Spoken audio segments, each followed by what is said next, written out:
Hello friends, my name is Max Dandy and this is my reviewing experience with the PlayStation 5. I will tell you if it's worth buying in 2025, which one you should get, a base version or PlayStation 5 Pro, and how it also compares to Xbox Series consoles and PC. So let's go!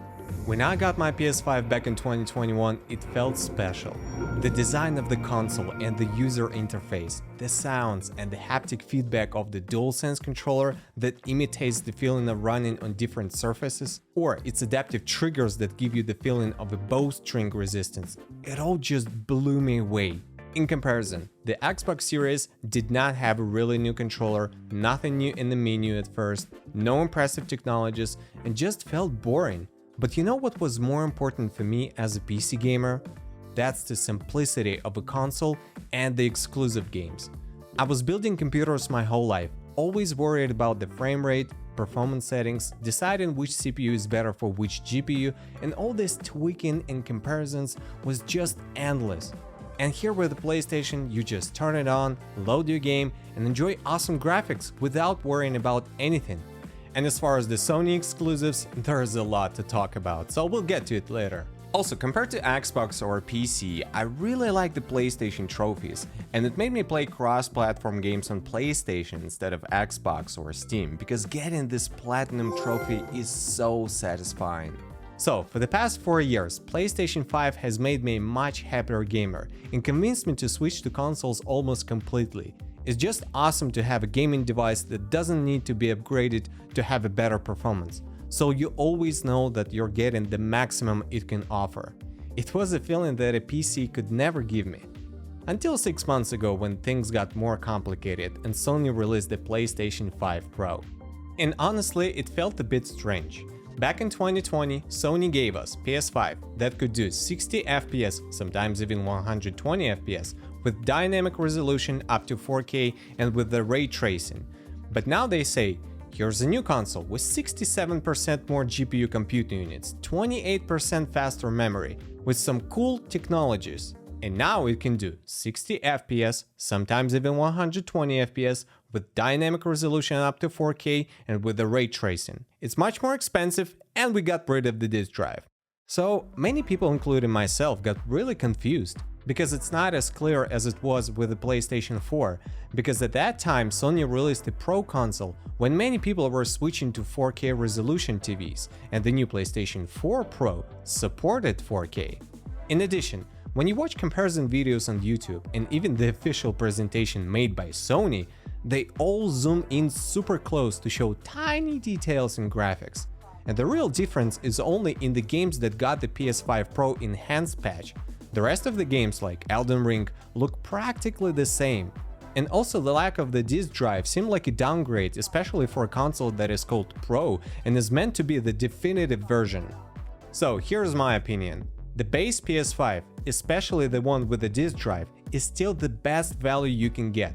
The graphics are great, the performance is solid, and unless you put it side by side with the PS5 Pro, you won't really notice much of the difference.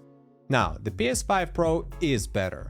It really improves the PS5 Pro enhanced games, and with the PSSR upscaling technology, you get sharper image quality. And what I love the most is that many games just now run at 60 FPS in quality or fidelity mode, where it was just 30 FPS on the base PS5. And in some games you don't even need to choose between performance or fidelity modes anymore. Plus, in VR games the image quality is slightly better too.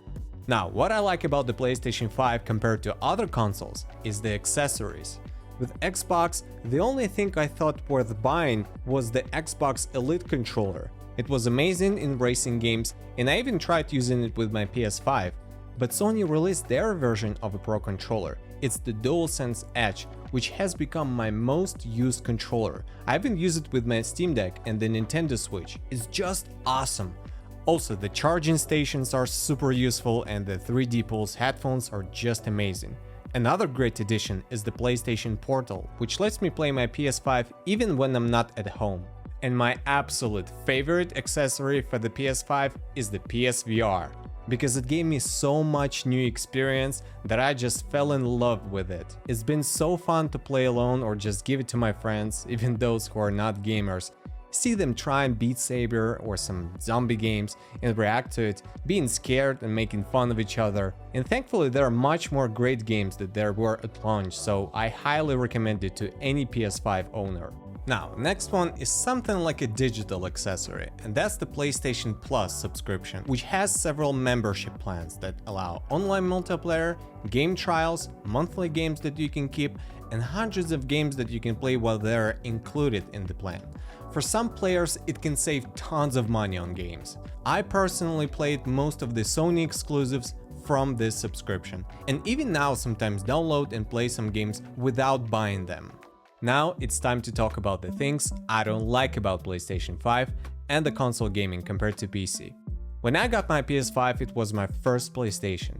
I haven't played most of the Sony exclusives before that, so for the first year I was catching up playing all of their exclusive franchises like The Last of Us, God of War, Uncharted, Spider-Man, and some of them are now my favorite games of all time.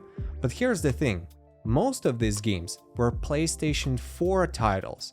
There are still not many games that define this generation. We are just a couple more years until the PlayStation 6 release, and it feels like we're just in the beginning of the PS5 cycle. Besides not having strong exclusives, Sony is now porting them to PC, so why should not somebody just get a PC with all these Sony games plus other PC exclusives? PC gaming also gives you better game deals, free online multiplayer, much better backward compatibility, you can play games from any generation before. And in addition to controllers, you can also have mouse and keyboard.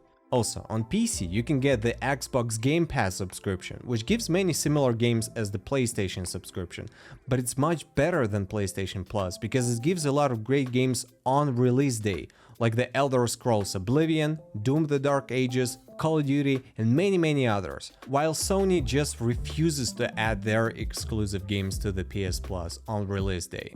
And of course, I just hate this trend of infinite remakes and remasters of Sony games that were released not that long ago and that still look great even now.